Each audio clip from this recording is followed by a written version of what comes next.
ನಮಸ್ಕಾರ ಸ್ನೇಹಿತರೆ, ಆಡಿಯೋ ಇನ್ಸೈಟ್ಸ್ಗೆ ನಿಮ್ಮೆಲ್ಲರಿಗೂ ಆದರದ ಸ್ವಾಗತ. ಬೆಳಗ್ಗೆ ಎದ್ದ ತಕ್ಷಣ ನಮ್ಮ ಮನಸ್ಸಿನಲ್ಲಿ ನೂರಾರು ಯೋಚನೆಗಳು ಶುರುವಾಗುತ್ತವೆ ಅಲ್ಲವೇ? ಜನರು ನನ್ನ ಬಗ್ಗೆ ಏನು ಯೋಚಿಸುತ್ತಾರೆ, ನನ್ನ ಜೀವನವೇಕೆ ಇಷ್ಟೊಂದು ಅಪೂರ್ಣವಾಗಿದೆ, ನಾನು ಯಾಕೆ ಸದಾ ಹೆಚ್ಚು ಸಂತೋಷವಾಗಿರಬಾರದು ಎನ್ನುವ ಹಲವು ಪ್ರಶ್ನೆಗಳು ನಮ್ಮನ್ನು ಕಾಡುತ್ತಲೇ ಇರುತ್ತವೆ. ನಾವೆಲ್ಲರೂ ಒಂದು ಅದೃಶ್ಯ ಓಟದಲ್ಲಿ ಭಾಗಿಯಾಗಿದ್ದೇವೆ. ಎಲ್ಲರಿಗಿಂತ ಭಿನ್ನವಾಗಿ ಕಾಣಬೇಕು, ಎಲ್ಲರನ್ನೂ ಮೆಚ್ಚಿಸಬೇಕು ಮತ್ತು ಸದಾ ನಗುನಗುತ್ತಾ ಇರಬೇಕು ಎನ್ನುವ ಹಂಬಲ ನಮ್ಮದು.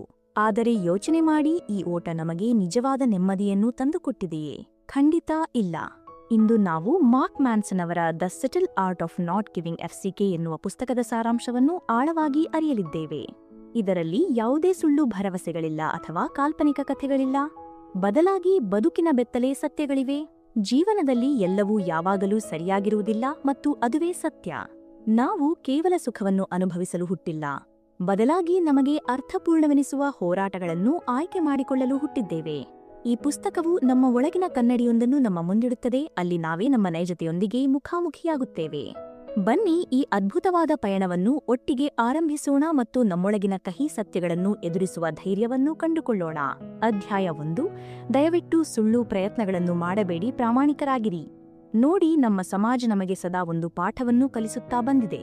ನೀನು ಎಲ್ಲರಿಗಿಂತ ಮುಂದಿರಬೇಕು, ನಿನಗೆ ಎಲ್ಲವೂ ಸಿಗಬೇಕು ಎಂದು. ನಾವು ದಿನನಿತ್ಯ ಓಡುತ್ತಿದ್ದೇವೆ, ಕಷ್ಟಪಡುತ್ತಿದ್ದೇವೆ, ಆದರೂ ರಾತ್ರಿ ಮಲಗುವಾಗ ಯಾವುದೋ ಒಂದು ಖಾಲಿಪನ ನಮ್ಮನ್ನು ಕಾಡುತ್ತದೆ. ಇದಕ್ಕೆ ಕಾರಣವೇನು ಗೊತ್ತೇ? ನಾವು ಯಾರಿಗೂ ಏನನ್ನೂ ಸಾಬೀತುಪಡಿಸಲು ಹೊರಟಿದ್ದೇವೆ. ಮಾರ್ಕ್ ಮ್ಯಾನ್ಸನ್ ಅವರು ಹೇಳುವಂತೆ, ಪ್ರಯತ್ನಿಸಬೇಡಿ ಎಂದರೆ ಸೋಮಾರಿಯಾಗಿರಿ ಎಂದರ್ಥವಲ್ಲ.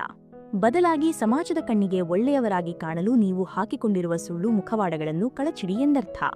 ನಿಮಗೆ ಆಶ್ಚರ್ಯವಾಗಬಹುದು, ಇಂದು ಸಾಮಾಜಿಕ ಜಾಲತಾಣಗಳಲ್ಲಿ ಎಲ್ಲರೂ ನಗುನಗುತ್ತಿರುವ ಫೋಟೋಗಳನ್ನು ಹಾಕುತ್ತಾರೆ, ಆದರೆ ಒಳಗೆ ಅವರು ಎಷ್ಟೊಂದು ಒಂಟಿತನವನ್ನು ಅನುಭವಿಸುತ್ತಿರುತ್ತಾರೆ ಎನ್ನುವುದು ಯಾರಿಗೂ ತಿಳಿದಿರುವುದಿಲ್ಲ. ನಾವೆಲ್ಲರೂ ವಿಶೇಷವಾಗಿ ಕಾಣಬೇಕು ಎನ್ನುವ ಭ್ರಮೆಯಲ್ಲಿ ನೈಜತೆಯನ್ನು ಕಳೆದುಕೊಂಡಿದ್ದೇವೆ. ವಾಸ್ತವದಲ್ಲಿ ನಾವೆಲ್ಲರೂ ಸಾಧಾರಣ ಮನುಷ್ಯರು ಮತ್ತು ಅದರಲ್ಲಿ ಯಾವುದೇ ತಪ್ಪಿಲ್ಲ. ನಿಮ್ಮ ನೈಜತೆಯನ್ನು ನೀವು ಒಪ್ಪಿಕೊಂಡಾಗ ಯಾರಿಗೂ ಏನನ್ನೂ ಸಾಬೀತುಪಡಿಸುವ ಅಗತ್ಯವಿರುವುದಿಲ್ಲ. ಉದಾಹರಣೆಗೆ, ನೀವು ಯಾವುದೋ ದೊಡ್ಡ ಕಂಪನಿಯಲ್ಲಿ ಕೆಲಸ ಮಾಡುತ್ತಿದ್ದೀರಿ. ಕೇವಲ ನಿಮ್ಮ ನೆರೆಹೊರೆಯವರ ಕಣ್ಣಿಗೆ ದೊಡ್ಡವರಾಗಿ ಕಾಣಲು ನೀವು ಆ ಕೆಲಸವನ್ನು ಒಪ್ಪಿಕೊಂಡಿದ್ದರೆ ಪ್ರತಿದಿನವೂ ನಿಮಗೆ ನರಕ ಸದೃಶವಾಗಿರುತ್ತದೆ. ಅದೇ ನೀವು ನಿಮಗೆ ಇಷ್ಟವಾದ ಒಂದು ಸಣ್ಣ ಕಸುಬನ್ನು ಆಯ್ಕೆ ಮಾಡಿಕೊಂಡರೆ ಅಲ್ಲಿ ಸಿಗುವ ನೆಮ್ಮದಿಯೇ ಬೇರೆ. ನಾವು ಏನಾಗಬೇಕೋ ಅದಾಗಲು ಬಿಡಬೇಕು ಹೊರತು ಇತರರು ನಮ್ಮಿಂದ ಏನನ್ನು ನಿರೀಕ್ಷಿಸುತ್ತಾರೋ ಅದನ್ನಲ್ಲ. ನಮ್ಮ ಆದರ್ಶಗಳು ನಮ್ಮದೇ ಆಗಿರಬೇಕು ಹೊರತು ಯಾವುದೋ ಇನ್ಸ್ಟಾಗ್ರಾಮ್ ಟ್ರೆಂಡ್ನ ಭಾಗವಾಗಿರಬಾರದು. ಈ ಪುಸ್ತಕ ನಮಗೆ ಹೇಗೆ ಗೆಲ್ಲಬೇಕು ಎಂದು ಕಲಿಸುವುದಿಲ್ಲ, ಬದಲಾಗಿ ಯಾವುದನ್ನು ಬಿಟ್ಟು ಬಿಡಬೇಕು, ಯಾವುದರ ಬಗ್ಗೆ ತಲೆಕೆಡಿಸಿಕೊಳ್ಳಬಾರದು ಎಂದು ಸ್ಪಷ್ಟವಾಗಿ ವಿವರಿಸುತ್ತದೆ. ಅಧ್ಯಾಯ 2. ಸಂತೋಷವು ಒಂದು ತಾಣವಲ್ಲ, ಅದೊಂದು ನಿರಂತರ ಹೋರಾಟ. ನಾವು ಸದಾ ಸಂತೋಷವನ್ನು ಒಂದು ಗುರಿಯಾಗಿ ನೋಡುತ್ತೇವೆ. ಒಂದು ಒಳ್ಳೆಯ ಮನೆ ಕಟ್ಟಿದರೆ, ಒಂದು ದೊಡ್ಡ ಕಾರು ಕೊಂಡರೆ ಅಥವಾ ಒಂದು ಒಳ್ಳೆಯ ಮದುವೆಯಾದರೆ ನನ್ನ ಜೀವನ ಪರಿಪೂರ್ಣವಾಗುತ್ತದೆ ಎಂದು ನಾವು ನಂಬಿರುತ್ತೇವೆ.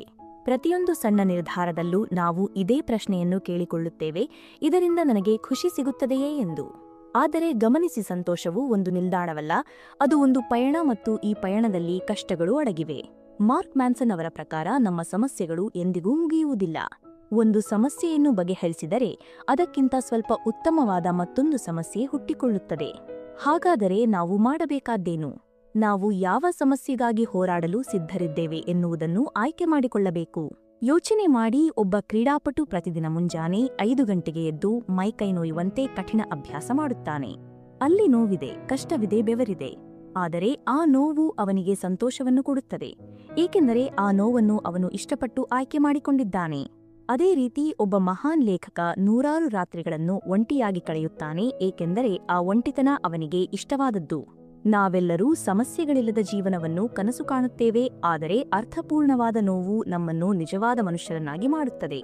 ಆದ್ದರಿಂದ ಮುಂದಿನ ಬಾರಿ ನೀವು ದುಃಖಿತರಾದಾಗ ನಾನು ಯಾಕೆ ಖುಷಿಯಾಗಿಲ್ಲ ಎಂದು ಕೇಳಿಕೊಳ್ಳಬೇಡಿ, ಬದಲಾಗಿ ನಾನು ಯಾವ ಉದ್ದೇಶಕ್ಕಾಗಿ ಈ ನೋವನ್ನು ಅನುಭವಿಸಲು ಸಿದ್ಧನಿದ್ದೇನೆ ಎಂದು ನಿಮ್ಮನ್ನೇ ನೀವು ಕೇಳಿಕೊಳ್ಳಿ. ಅಧ್ಯಾಯ 3. ನೀವ್ಯಾರೂ ವಿಶೇಷವಲ್ಲ ಈ ಜಗತ್ತಿನಲ್ಲಿ. ಬಾಲ್ಯದಿಂದಲೂ ನಮಗೆ ನೀನು ವಿಶೇಷ, ನೀನು ಅದ್ಭುತ ಎಂದು ಹೇಳುತ್ತಲೇ ಬೆಳೆಸಲಾಗುತ್ತದೆ. ಆದರೆ ಈ ಅಧ್ಯಾಯದಲ್ಲಿ ನಮ್ಮ ಅಹಂಕಾರವನ್ನು ಮುರಿಯುವಂತಹ ಒಂದು ಸತ್ಯವನ್ನು ಲೇಖಕರು ಬಿಚ್ಚಿಡುತ್ತಾರೆ. ನೀವು ವಿಶೇಷವಲ್ಲ ಎನ್ನುವ ಮಾತು ಮೊದಲ ಬಾರಿ ಕೇಳಿದಾಗ ಕೊಂಚ ಕಹಿಯಾಗಿ ಅನ್ನಿಸಬಹುದು. ನಮಗೆ ಯಾವಾಗಲೂ ನಮ್ಮ ಕಷ್ಟಗಳೇ ಜಗತ್ತಿನಲ್ಲಿ ಅತಿ ದೊಡ್ಡದು, ನಮ್ಮ ನೋವು ಯಾರಿಗೂ ಅರ್ಥವಾಗುವುದಿಲ್ಲ ಎನ್ನುವ ಭ್ರಮೆಯಿರುತ್ತದೆ. ಆದರೆ ನೋಡಿ, ಈ ನಾನು ವಿಶೇಷ ಎನ್ನುವ ಯೋಚನೆಯೇ ನಮ್ಮೆಲ್ಲ ದುಃಖಗಳಿಗೆ ಮೂಲ ಕಾರಣ. ನಮಗೆ ನಾವೇ ವಿಶೇಷ ಎಂದುಕೊಂಡಾಗ ನಮ್ಮ ದಾರಿ ಸುಲಭವಾಗಿರಬೇಕು, ಪ್ರಪಂಚ ನಮ್ಮನ್ನು ಕೊಂಡಾಡಬೇಕು ಎಂದು ನಾವು ನಿರೀಕ್ಷಿಸುತ್ತೇವೆ. ಹಾಗೆ ಆಗದೇ ಇದ್ದಾಗ ನಾವು ಒಳಗೊಳಗೆ ಕುಸಿದು ಹೋಗುತ್ತೇವೆ. ಸತ್ಯ ಏನೆಂದರೆ ಈ ಭೂಮಿಯ ಮೇಲಿರುವ ಜನರಲ್ಲಿ 99.9% ಜನರು ಸಂಪೂರ್ಣವಾಗಿ ಸಾಮಾನ್ಯರು. ಸಾಮಾನ್ಯರಾಗಿರುವುದು ಎಂದರೆ ಮನುಷ್ಯರಾಗಿರುವುದು ಎಂದರ್ಥ. ನಿಮ್ಮ ಹೃದಯದ ಗಾಯಗಳು, ನಿಮ್ಮ ಭಯಗಳು, ನಿಮ್ಮ ಆತಂಕಗಳು ನಿಮಗಿಂತ ಮೊದಲು ಕೋಟ್ಯಂತರ ಜನರು ಅನುಭವಿಸಿರುವಂತಹದ್ದೇ ಆಗಿದೆ. ನಿಮಗೆ ಆಶ್ಚರ್ಯವಾಗಬಹುದು, ಈ ಸತ್ಯವನ್ನು ಒಪ್ಪಿಕೊಂಡಾಗ ನಮಗೆ ಒಂದು ರೀತಿಯ ವಿಮೋಚನೆ ಸಿಗುತ್ತದೆ. ನಾವು ಒಂಟಿಯಲ್ಲ ಎನ್ನುವ ಅರಿವು ನಮ್ಮಲ್ಲಿ ಧೈರ್ಯವನ್ನು ತುಂಬುತ್ತದೆ. ನಾನು ಸಾಮಾನ್ಯ ಮನುಷ್ಯ, ನನಗೂ ತಪ್ಪು ಮಾಡುವ ಹಕ್ಕಿದೆ, ನನಗೂ ಬೀಳುವ ಹಕ್ಕಿದೆ ಎನ್ನುವ ಸ್ವಾತಂತ್ರ್ಯವನ್ನು ಇದು ನಮಗೆ ಒದಗಿಸಿಕೊಡುತ್ತದೆ. ನಾವು ನಮ್ಮನ್ನು ವಿಶೇಷ ಎಂದು ಸಾಬೀತುಪಡಿಸುವ ಹಂಬಲವನ್ನು ಬಿಟ್ಟು ನೈಜವಾಗಿ ಬದುಕಲು ಆರಂಭಿಸಿದರೆ ಸಾಕು, ಬದುಕು ಸುಂದರವಾಗುತ್ತದೆ. ಅಧ್ಯಾಯ 4. ಯಾವ ನೋವಿನ ಬೆಲೆಯನ್ನು ನೀವು ತೆರಲು ಸಿದ್ಧರಿದ್ದೀರಿ? ನಮಗೆಲ್ಲರಿಗೂ ಜೀವನದಲ್ಲಿ ಎಲ್ಲವೂ ಸುಖಮಯವಾಗಿರಬೇಕು, ಯಾವುದೇ ಅಡೆತಡೆಗಳು ಇರಬಾರದು ಎನ್ನುವ ಆಸೆಯಿರುತ್ತದೆ. ಆದರೆ ಪ್ರಕೃತಿಯ ನಿಯಮವೇ ಬೇರೆ. ನಮ್ಮ ಬದುಕಿನ ಗುಣಮಟ್ಟ ನಾವು ಎಷ್ಟು ಸಂತೋಷವಾಗಿದ್ದೇವೆ ಎನ್ನುವುದರ ಮೇಲಲ್ಲ, ಬದಲಾಗಿ ನಾವು ಎಂತಹ ನೋವನ್ನು ಸಹಿಸಿಕೊಳ್ಳಲು ಸಿದ್ಧರಾಗಿದ್ದೇವೆ ಎನ್ನುವುದರ ಮೇಲೆ ನಿರ್ಧಾರವಾಗುತ್ತದೆ. ಪ್ರತಿಯೊಂದು ಯಶಸ್ಸು, ಪ್ರತಿಯೊಂದು ಸಂಬಂಧ ಮತ್ತು ಪ್ರತಿಯೊಂದು ನೆಮ್ಮದಿಯೂ ತನ್ನದೇ ಆದ ಒಂದು ಬೆಲೆಯನ್ನು ಕೇಳುತ್ತದೆ. ನಿಜವಾದ ಪ್ರೀತಿಯನ್ನು ಪಡೆಯಬೇಕಾದರೆ ಹೃದಯ ಒಡೆಯುವ ನೋವನ್ನು ಎದುರಿಸುವ ಧೈರ್ಯವಿರಬೇಕು.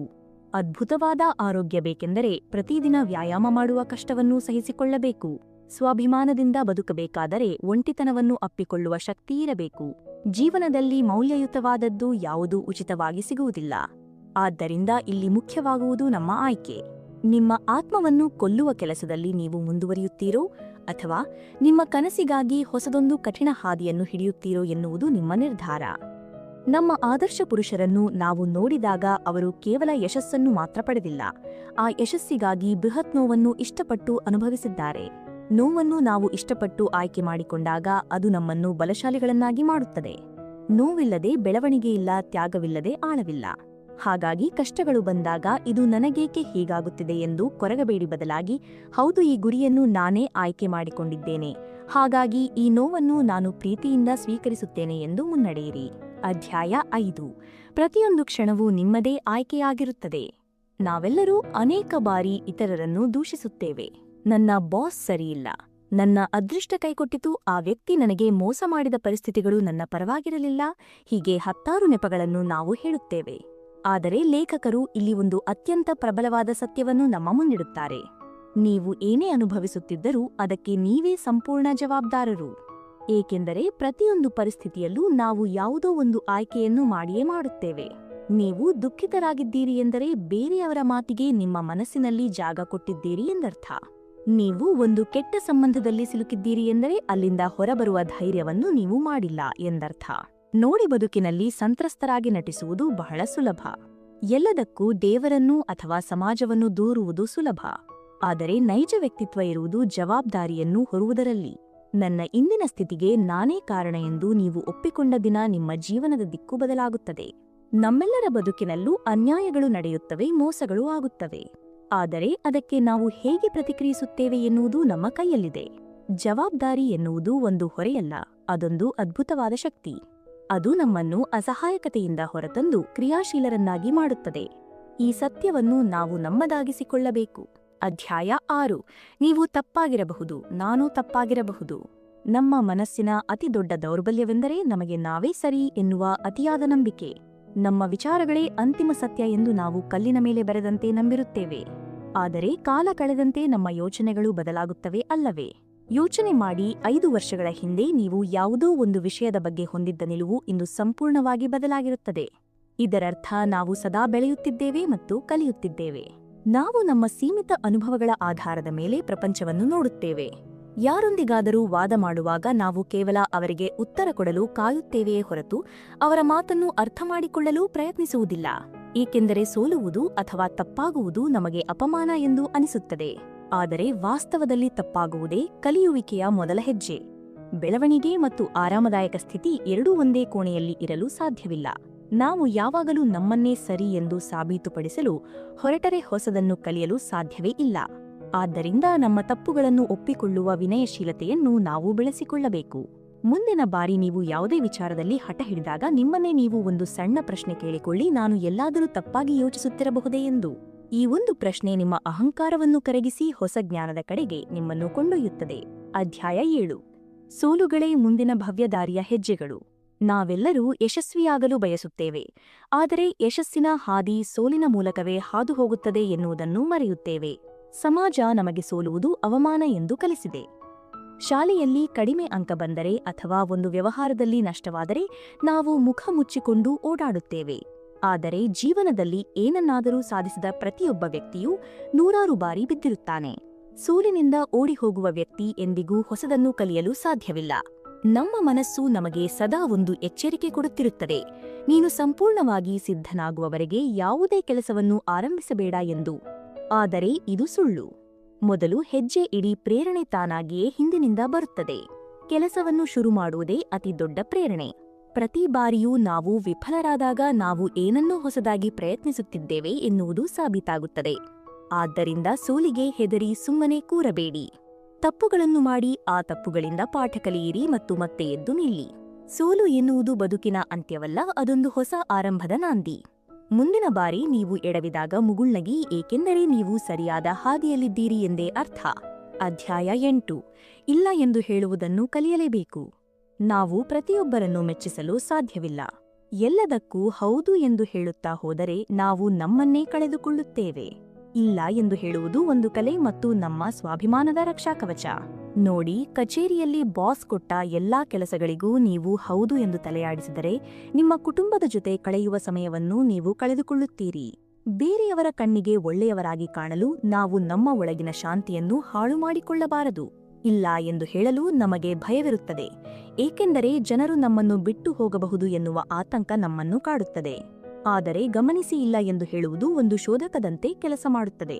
ಯಾರು ನಿಮ್ಮನ್ನು ನಿಜವಾಗಿಯೂ ಪ್ರೀತಿಸುತ್ತಾರೋ ಅವರು ನಿಮ್ಮ ಇಲ್ಲ ಎನ್ನುವ ಪದವನ್ನು ಗೌರವಿಸುತ್ತಾರೆ. ಯಾರು ಕೇವಲ ನಿಮ್ಮನ್ನು ಬಳಸಿಕೊಳ್ಳಲು ಬಂದಿದ್ದಾರೋ ಅವರು ನಿಮ್ಮಿಂದ ದೂರವಾಗುತ್ತಾರೆ. ನೀವು ಒಂದು ವಿಷಯಕ್ಕೆ ಇಲ್ಲ ಎಂದು ಹೇಳಿದಾಗ ಪರೋಕ್ಷವಾಗಿ ನಿಮ್ಮ ಕನಸುಗಳಿಗೆ, ನಿಮ್ಮ ಸಮಯಕ್ಕೆ ಮತ್ತು ನಿಮ್ಮ ನೆಮ್ಮದಿಗೆ ಹೌದು ಎಂದು ಹೇಳುತ್ತಿದ್ದೀರಿ ಎಂದರ್ಥ. ನಿಮ್ಮ ಆದ್ಯತೆಗಳು ನಿಮಗೆ ಸ್ಪಷ್ಟವಾಗಿದ್ದಾಗ ಮಾತ್ರ ನೀವು ಧೈರ್ಯವಾಗಿ ಇಲ್ಲ ಎಂದು ಹೇಳಲು ಸಾಧ್ಯ. ಆದ್ದರಿಂದ ಮುಕ್ತವಾಗಿ ಬದುಕಲು ಕಲಿಯಿರಿ. ನಿಮ್ಮ ಸಮಯ ಅತ್ಯಮೂಲ್ಯವಾದದ್ದು, ಅದನ್ನು ಅನಗತ್ಯ ಕೆಲಸಗಳಿಗೆ ಮತ್ತು ಅನಗತ್ಯ ಜನರಿಗೆ ವ್ಯರ್ಥ ಮಾಡಬೇಡಿ. ಅಧ್ಯಾಯ 9. ಮತ್ತು ಕೊನೆಯಲ್ಲಿ ನಾವೆಲ್ಲರೂ ಸಾವನ್ನಪ್ಪುತ್ತೇವೆ. ಈ ಮಾತು ಕೇಳಲು ಕಹಿಯಾದರೂ ಇದುವೇ ಪರಮಸತ್ಯ. ನಾವೆಲ್ಲರೂ ಒಂದು ದಿನ ಈ ಭೂಮಿಯನ್ನು ಬಿಟ್ಟು ಹೋಗಲೇಬೇಕು. ಆದರೆ ಹೆಚ್ಚಿನ ಜನರು ತಮಗೆ ಸಾವೇ ಬರುವುದಿಲ್ಲ ಎನ್ನುವಂತೆ ಬದುಕುತ್ತಿರುತ್ತಾರೆ. ನಾವು ನಮ್ಮ ಕನಸುಗಳನ್ನು ನಾಳೆಗೆ ಮುಂದೂಡುತ್ತೇವೆ, ಬೇರೆಯವರನ್ನು ಮೆಚ್ಚಿಸಲು ನಮ್ಮ ನೈಜತೆಯನ್ನು ಕೊಲ್ಲುತ್ತೇವೆ. ಆದರೆ ಮರಣದ ಅರಿವು ನಮ್ಮ ಜೀವನಕ್ಕೆ ಒಂದು ಅದ್ಭುತವಾದ ಅರ್ಥವನ್ನು ಕೊಡುತ್ತದೆ. ನಮ್ಮ ಸಮಯ ಸೀಮಿತವಾಗಿದೆ ಎನ್ನುವುದು ನಮಗೆ ನೆನಪಾದಾಗ ನಾವು ಅನಗತ್ಯ ಜಗಳಗಳನ್ನು ಬಿಟ್ಟು ಬಿಡುತ್ತೇವೆ. ಲೇಖಕರು ಕೇಳುವ ಒಂದು ಅದ್ಭುತ ಪ್ರಶ್ನೆಯೆಂದರೆ, ನೀವು ಯಾವ ಉದ್ದೇಶಕ್ಕಾಗಿ ಸಾಯಲು ಸಿದ್ಧರಿದ್ದೀರಿ? ಈ ಪ್ರಶ್ನೆಗೆ ಉತ್ತರ ಸಿಕ್ಕಾಗ ನೀವು ಬದುಕುವ ಉದ್ದೇಶವನ್ನು ಕಂಡುಕೊಳ್ಳುತ್ತೀರಿ. ಸಾವಿನ ಬಗ್ಗೆ ಚಿಂತಿಸುವುದು ಎಂದರೆ ಹೆದರುವುದಲ್ಲ, ಬದಲಾಗಿ ಅರಿವಿನಿಂದ ಬದುಕುವುದು. ನಾವು ಸತ್ತಾಗ ನಮ್ಮ ಸಂಪತ್ತು, ನಮ್ಮ ಅಹಂಕಾರ, ನಮ್ಮ ಕೋಪ ಯಾವುದೂ ನಮ್ಮ ಜೊತೆ ಬರುವುದಿಲ್ಲ. ಉಳಿಯುವುದು ಕೇವಲ ನಾವು ಬೇರೆಯವರೊಂದಿಗೆ ಹೇಗೆ ನಡೆದುಕೊಂಡೆವು ಮತ್ತು ನಮ್ಮ ಜೀವನವನ್ನು ಎಷ್ಟು ಪ್ರಾಮಾಣಿಕವಾಗಿ ಬದುಕಿದೆವು ಎನ್ನುವುದು ಮಾತ್ರ. ಆದ್ದರಿಂದ ಸಾವಿಗೆ ಹೆದರಬೇಡಿ, ಬದಲಾಗಿ ಜೀವಿಸದೇ ಇರುವ ಒಂದು ಅಪೂರ್ಣ ಬದುಕಿಗೆ ಹೆದರಿ. ಪ್ರತಿಯೊಂದು ದಿನವನ್ನು ನಿಮ್ಮ ಕೊನೆಯ ದಿನವೆಂದು ಭಾವಿಸಿ ಅರ್ಥಪೂರ್ಣವಾಗಿ ಬದುಕಿ. ಒಂದು ಸಣ್ಣ ಚಿಂತನೆ ನಮ್ಮೊಳಗೆ ಮೂಡಲೇಬೇಕು. ನಾವು ಯಾರಿಗಾಗಿ ಬದುಕುತ್ತಿದ್ದೇವೆ, ನಮಗಾಗಿ ಅಥವಾ ಸಮಾಜಕ್ಕಾಗಿ? ನಮ್ಮ ಕಷ್ಟಗಳನ್ನು ನಾವೇ ಆರಿಸಿಕೊಂಡರೆ ಆ ಕಷ್ಟಗಳು ನಮಗೆ ಹೂವಿನಂತೆ ಭಾಸವಾಗುತ್ತವೆ. ಬನ್ನಿ, ಇಂದಿನಿಂದ ಬೇರೆಯವರನ್ನು ಮೆಚ್ಚಿಸುವ ಓಟದಿಂದ ಹೊರಬರೋಣ, ನಮ್ಮ ನಿಜವಾದ ನೈಜತೆಯನ್ನು ಒಪ್ಪಿಕೊಳ್ಳೋಣ ಮತ್ತು ಒಂದು ಅರ್ಥಪೂರ್ಣ ಬದುಕನ್ನು ಕಟ್ಟಿಕೊಳ್ಳೋಣ. ಈ ವಿಚಾರಗಳು ನಿಮ್ಮ ಮನಸ್ಸಿಗೆ ತಲುಪಿವೆ ಎಂದು ನಂಬಿದ್ದೇನೆ. ನಿಮ್ಮ ಅನಿಸಿಕೆಗಳನ್ನು ಕಮೆಂಟ್ ಮೂಲಕ ನಮಗೆ ತಿಳಿಸಿ. ನಿಮ್ಮ ಬೆಂಬಲ ಹೀಗೆಯೇ ಇರಲಿ. ಮುಂದಿನ ಬಾರಿ ಮತ್ತೊಂದು ಅದ್ಭುತ ವಿಚಾರದೊಂದಿಗೆ ಭೇಟಿಯಾಗೋಣ. ಅಲ್ಲಿಯವರೆಗೆ ನಿಮ್ಮ ನಗು ನೈಜವಾಗಿರಲಿ, ನಿಮ್ಮ ಬದುಕು ಅರ್ಥಪೂರ್ಣವಾಗಿರಲಿ. ಧನ್ಯವಾದಗಳು.